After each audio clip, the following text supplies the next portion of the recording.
everyone, my name is Elisa Rubio, and I wanted to make this video today because I wanted to talk about my experience tonight being hypnotized for the first time. We had a Christmas party tonight, an office Christmas party, and we hired a hypnotist to come, and I had been looking forward to watching my coworkers be hypnotized all week, and then this week today I was thinking about it, and I thought, I want to learn about what the subconscious mind is capable of, and what it might be inhibiting me from doing. I've been learning a lot about hypnosis and about limiting beliefs of the subconscious mind, and I was curious to learn more about it. So I thought, the best way to learn about it is to actually experience it rather than just watch it. And so kind of on the spur of the moment, I decided I would go ahead and do it. So I wrote a message to my life coach to see what he thought, and he said, go for it. So I volunteered to be hypnotized, and there were a couple of very interesting insights about the subconscious mind that I gleaned from the hypnosis experience. I was definitely under, but I guess I chose to be conscious the entire time of what was going on around me. And I suppose some people experience it differently, and some people may choose to be more or less under. But I was curious about the experience, and so I think I didn't let myself go under so completely that I had, no memory of what went on. So I actually do remember everything that went on and everything that was said. In fact, I have a more clear recollection of the details of that hour and 20 minutes than of any single hour and 20 minutes, consecutive hour and 20 minutes of my entire life, I think. I can recall in great detail the things that were said, especially if they were directed at me. The things that were directed at other people, I have less recollection of. Or if they were directed at us collectively, I remember them. The very beginning, he told us to focus on one point on the ceiling. And so I found a screw that just kind of randomly selected the screw on the ceiling, and I just laid down on the ground and I looked up at that screw. And now some people were lying down, some people were standing up, but my conscious mind was saying, oh, what's everyone else doing? What's everyone else doing? And my subconscious mind was like, doesn't matter. Just do whatever you interpret what he's asking you to do. So I chose to lie down. Some people chose to stand up. I lay down and I looked up at the screw in the ceiling, and I just tried to focus all my energy on it. And actually, when I say tried, honestly, it was rather effortless.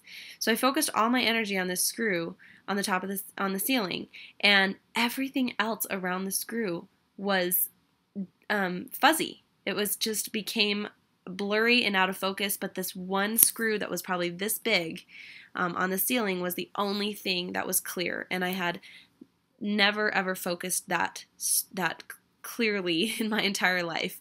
I hope that I'm able to walk away with a stronger ability to focus from this. But so that was really fascinating to me because I've always had difficulty focusing. I've always prided myself on multitasking, and in this hypnosis experience, I was able to focus so clearly on that screw. So that was really cool. It was interesting. The whole time I was, again, consciously aware of what was going on, and I was making choices and deciding what to say and do, but it's like I had two different minds, and there was the conscious mind and the unconscious mind, and it was like the conscious mind was worried about things that I would normally be worried about. I was worried if my underwear was showing, which it was. Now that I watched the video, my underwear showed a lot, but I really am a lot less concerned about that even now than you would think. And so I was worried that my underwear was showing the whole time, and but that was the conscious mind, and the subconscious mind was screaming 10 times louder, not screaming really, but talking 10 times louder than the conscious mind, telling me it doesn't matter, like who cares if your underwear is showing. And so that was just an example, but those kinds of thoughts I still had the mind racing, not as much, I think, as I usually do, but I still had the conscious mind racing that was going on. But the subconscious mind that was slow and deliberate was so much louder than the conscious mind that it just kind of drowned it out. And I was able to refocus very easily to what he was saying, which was really cool, because I've always had a hard time focusing when I'm meditating and things like that. I'm practicing that, and I think that my practice is what made it possible for me to go under, because I'm usually a year ago, before I started getting into the meditating and things, I think I would have had difficulty going under. So let me think. There was one experience where he said we were having a contest, and we were all supposed to make our best. It's Christmas time. It's a Christmas party. We're all supposed to make our best reindeer call, and whoever made the best reindeer call would win. And I don't remember exactly what we would win, but it was very exciting. Very exciting. So he told us that we would win this very exciting prize if we made the best reindeer call, and I was very determined to win, and I was the very first one that went, which wasn't really fair, because you know how these things go, where the last person, or the one before the last person, is always the one to win. So I made my reindeer call into the microphone, and and the judge that was selected from the audience scored me a 6. And right away, I knew I wasn't going to win. And when they scored the girl next to me, my manager actually, when they scored her a 7.5, I began to be very dejected. And it was the strangest thing, because I began to experience this extreme emotion of, that's not fair, just dejection, just complete rejection that I didn't win. And I thought, oh my gosh, I'm really a sore loser at heart. I don't know what implications it has about me, but I was so distraught that I didn't win. And I could care less how the rest of the people sounded as he was asking them each to do their call. I was just distraught, and I was in absolute tears, just sobbing, and I'm not an actress. Like, you can't get me to cry if you wanted to. But I was actually crying real tears, like pouring down my face, and just sobbing like this. And then he came and asked me, what's the matter? What's the matter? And I couldn't even talk. I was so distraught. And he said, well, now I think he said, now you think it's funny. And he touched me, and I just started laughing. It was funny. Which was so crazy, because I haven't cried like that in years. And I don't even remember the last time I cried that hard, but I was crying so hard. So that was really interesting. And it's like I was watching myself from the audience. I knew I was crying, and I thought it was funny that I couldn't stop crying. And I was thinking, gosh, everybody's thinking you're so dumb right now. These are your coworkers. That was the conscious mind. The unconscious mind was saying, I'm dejected right now. Leave me the heck alone. And it was just talking so much louder that it just let me cry. So there was one point in time where he, gosh, I'm trying to get the details and the implications.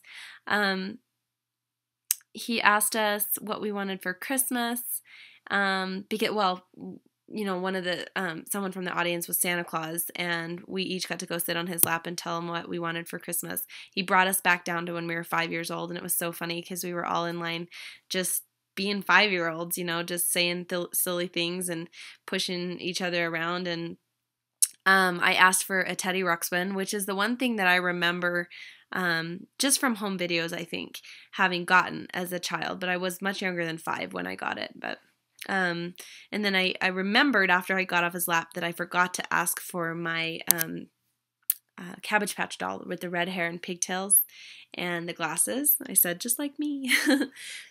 So I remember asking for those things. I remember, let me think. I remember everything, really. Like, if you ask me any It's 12 o'clock. Sorry, it's midnight. If you ask me any question about what happened, I could answer it for you. But I'm just trying to remember the most important details, or the most interesting educational details for me. I remember he told us that he was, I'm the most disgusting person in the world. I absolutely repulse you. And as he was saying those words, I could feel my face just contorting, like, ew, just this disgusted face. And it's like, that was my face, and it was making these gestures that I knew I could stop it at any time, but why? This part of my mind was saying, you can stop this. It's easy. It'd be easy to stop this. And this part of my mind was like, yeah, but why? This is fun. So I remember the slow motion. He had us moving in slow motion, and it was the weirdest experience ever. I really felt like I was in slow motion, and my body was moving so slowly. It was crazy. When he asked us to fall asleep, whenever we'd fall asleep, it was so crazy. I remember being in mid-sentence talking to the guy next to me, and I just said, I said that well, anyway, I was mid-sentence talking to the guy next to me, and I said, oh my gosh, I can't believe that and he had said sleep, but my conscious mind hadn't even heard it yet. My subconscious heard it. So it's like he said sleep, I fell asleep, and then my conscious mind heard the word sleep. And the implication of that to me was just that, our subconscious mind picks up on things even a fraction of a second before the conscious mind, but it still is just incredible, and there's a lot of implications to that too. And it will pick up on things that the conscious mind doesn't pick up on. In fact, I think the only reason my conscious mind did pick up on it is because I fell asleep, and then my conscious mind said, why did you fall asleep? And then it kind of rewinded a few seconds and said, oh, because he told you to. So crazy, right? The most interesting part for me is that two things. Once he told us that, and this is what I heard and interpreted. And I understand that others heard and interpreted something else, which is another thing. Like, you really respond to what you interpret them to say. So I thought that he had told us that the food we had eaten that week was going down to our butt. And that's what he said. It's going down, and it's going down to your butt. And your buns are on fire. And when I heard that, I interpreted that as the food that you've eaten all week long is, causing your butt to be fat, because that's what food does. And so that's what I interpreted. And I didn't really understand what he was saying. And so I was trying to, my wheels were turning in my head here, my conscious brain trying to interpret what he was saying. And apparently everyone else interpreted it differently. They interpreted it that he was saying that they had just eaten like a red hot chili pepper, and I must have missed something there because I missed that cue. And that they ate this red hot chili pepper, and now it was coming out through their digestive system, and it was actually burning their digestive tract at the bottom. Okay, so their buns were on fire, and he said the longer you're sitting on this chair, the more your bum is on fire and the more it burns, and the only way to extinguish the fire is to stand up and rub your buns on someone else in the room. So that was actually the friskiest that this particular hypnosis session got.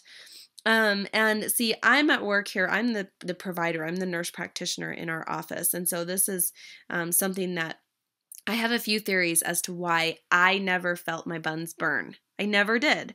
So he asked us actually to do it 3 times. And the first time he asked us, I was waiting. I was sitting on the chair. Everyone else was jumping off the chair because their buns were burning.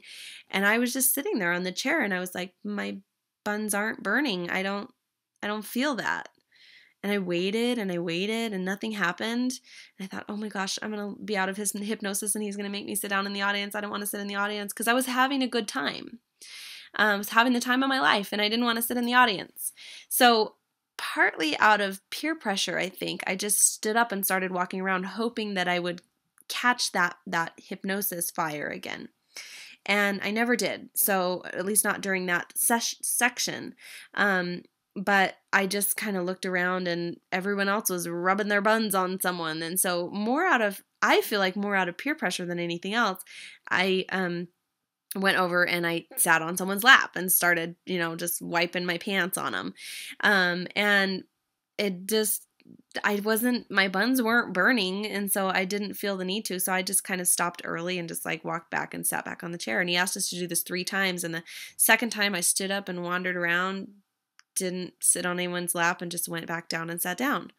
The third time I didn't even get up from the chair. I was just like, I don't feel my buns burning. Now, if I was faking this or if I was acting, I would have probably just pretended that I felt my buns burning and jumped off the chair like everyone else and just gone and done it just to get the laughs. But I really wanted to experience what he was talking about, and I wasn't experiencing it. So my theory on that is, number one, I'd received a text message from my boss earlier that day that she thought that I was losing too much weight and that I didn't have a butt. So I don't know if that's where that came from, but I had someone suggest to me earlier that day that I didn't have a butt. So the second theory that I have about that is that I was on the tail end and was completing a 3-week meal plan, and I had been eating vegan food for the past week and a half. Now, my interpretation of what he was saying was that the food that we'd been eating was going straight to our butt and that it was making our butt fat, which on a conscious level, I was like, well, that's impossible. I've been eating nothing but vegetables all week long. So I wonder if that might have been one reason why I didn't take that suggestion. The third reason I think I may not have taken the suggestion is because rubbing up on a coworker or a stranger or anybody besides my husband just doesn't something I wouldn't ever do. And, they say that in hypnosis, you don't do anything that you wouldn't do normally. When I did sit on someone's lap and tried to get back into the hypnosis mode, I felt like I was doing it more out of, I want to get back into the hypnosis and I want to, there's everyone else is doing it. And it was kind of peer pressure at that point. So he said we wouldn't be embarrassed about anything that happened that night, but honestly, I was kind of embarrassed about that. And so I profusely apologized to the guy's wife a couple of times, and to the guy himself, because it was something that kind of embarrassed me. And so I really don't think I was fully under during that part, but then I went back under very quickly afterwards. There was one more. There at one point he told us that the hypnotist told us that he was the most disgusting person we'd ever met. And so he came and introduced himself to me, and I was trying not to gag or throw up, hi, my name is Elisa. And I was just really kind of like, very cautious. But he extended his hand to shake my hand, and I gave him my hand. And then I was looking furiously for hand sanitizer, like anywhere. It was just like, I need hand sanitizer. And he told me that when he shook my hand, that he left a booger on my hand that I couldn't get off. And so I was trying really hard to rub this booger off and it wouldn't come off. And then he asked me what was wrong and why was I looking at my hand like that? And I wouldn't tell him. I wouldn't tell him why I was looking at my hand that way and why I was rubbing my hand that way. Well, because you left a booger on my hand. But I am not, and I think it says something about me, as a professional, that on a certain level, I wouldn't tell somebody if they did that. I guess there's just certain inhibitions that are deeper for me. So I found that I got a lot of implications from this experience, and it was really something that I really enjoyed. I felt like the sleep that I got, because I was asleep for probably the last 15 minutes, I actually kind of slid down to the floor and just literally was out for 15 minutes. And the sleep that I got during those 15 minutes was extremely restful, and I just could care less what was going on around me. There was evidently a very funny exchange going on between the hypnotist and my manager. I didn't have any interest in seeing what was going on. All I cared about was continuing to sleep. So it was the best sleep ever, and I hope I sleep that way the whole night. I've heard that the sleep after hypnosis is really good. So anyway, I look forward to having a similar experience in the future. I think it was really cool, and I would do it again in a heartbeat. I learned so much, and I would hope that now that I know a little bit more about it, that I would allow myself to go under a little bit more. I did record myself because I didn't want anyone to mess with me at work and tell me I'd done things that I didn't really do, but I found that I didn't really need to, because I had full recollection of everything. Like I said, if you were to ask me any question about what I did, I would tell you, and I would remember all the details. I was there. I was consciously choosing to do these things. My ego was telling me, what are you doing? Don't do that. My ego was telling me, you got to think of something funny to say. You got to be the funniest one before he gets to you. What are you going to say? What are you going to say? And my my subconscious mind was just overriding it and saying, who cares? And sure, why not? And was saying things like, don't worry about what you're going to say. Just let it come out. And so when he would get to me, I would just say what was on my mind, and I just didn't overthink it. So I was trying to overthink it, but my subconscious mind wouldn't allow me to. Now, I believe that we limit ourselves. We oftentimes will put limits on what things we can achieve in our lives. We'll say, I'm too old, or I'm too young, or I started too late, or I am positioned wrong in my company, or I don't have a good enough story, or what have you. I mean, these are all beliefs that are deeply, deeply seated in our subconscious. But,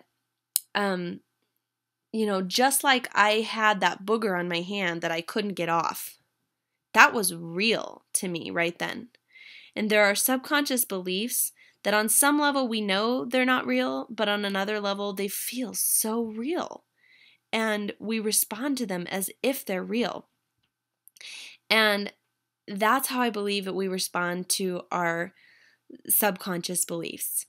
These limiting beliefs that we have, we think they're real. And truly believing that we are too young, or we are too old, or we are positioned wrong, or we did start late, can actually prevent us from having success. It can prevent us from being able to, get that off our hand. If I were told during that session that I wasn't able to separate my hands, if they were like this, I wouldn't have been able to, because my subconscious mind was given that suggestion. And so the implication of this is amazing, because if we realize that that is not true, and that's just a suggestion to our subconscious mind, and that we can suggest things to our subconscious mind, and we can change that, the implications of that are amazing. So I'm excited to learn more about hypnosis and meditation, and to utilize that knowledge to clear the limiting beliefs that I do have, and to replace them with empowering beliefs. So I hope this video helped you to understand a little bit more about hypnosis, and about the subconscious mind, and about clearing limiting beliefs. And I apologize for the state that I'm in, but I had to record this video tonight before I went to bed, because I was afraid that the thoughts and the interpretations, and just the experience would fade, and I wouldn't be able to create this video in such a way tomorrow, or I would think life would happen. So even though it's midnight and I should be sleeping, and I'm here in my comfy zebra bathrobe that I got as a gift at the party, thank you, Dr. Shear. I just had to record this video for anyone out there who may feel like they want to learn more about hypnosis, or clearing limiting beliefs, or about the subconscious mind. So thanks for watching, and subscribe to my channel if you're interested in anything I have to say. Thanks.